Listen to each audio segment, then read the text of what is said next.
boo xamante ni dañ fi invité ñi nga xamante ni ñoom nooy rappeurs yi bu ñëwee ñu wax ci li nga xamante moom mooy seen rap xamal ko sama téléspectateur mais notamment waxtaan ci seen philosophie ak seen esprit de créativité kon nag gars yi mënta yomb tey ki may invité il se nomme tout simplement KB de son vrai nom Baba Fall. di jiital ci nuyoo bi à part papa ak maam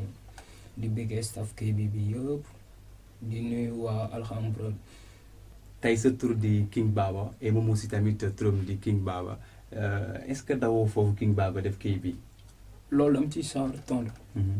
parce que lu bëri Ngaaka Blindé moom noonu ngay wax duma sax nekk fii di wax comme si que damay toog ci gannaawam yenn bagage yi. mais nit la di job man nit laa di job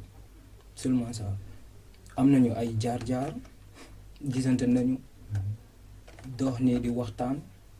mais carrément bis bi ma ko waxee ni que Baba laa tëdd gëmuma carrément bu ko rappelé musique moo ñu boole sama gars di ko nuyu au passage musique. mais ba ma ko waxee ñi waxtaan ba si yàgg mu ni ma booy loo tudd mu ni ko man Baba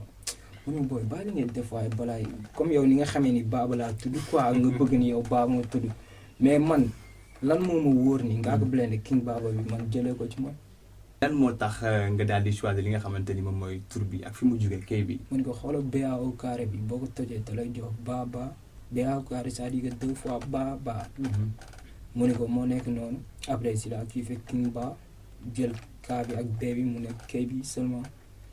loolu xam nga loolu noonu yenn rappeurs yi booy nday mun ñu rappeurs yu mag yi sax mënuñu ko. vraiment ñu la remercier baax a baax di la kontaane tamit ci li nga xamante ne mooy suñu invitation bi nga wuy si mais notamment tamit di remercier téléspectateurs yi nga xamante ne ñoo doon seetaan Alxam TV la télé du Nord seen émission xam rap ñi lay demee saa su ne damay indi rapport mu toog ñu waxtaan ci rap waxtaan ci hip hop alors mes très chers téléspectateurs li mu leen wax rek mooy ngeen dem ci YouTube bi bu ko defee ngeen daal di abonné mais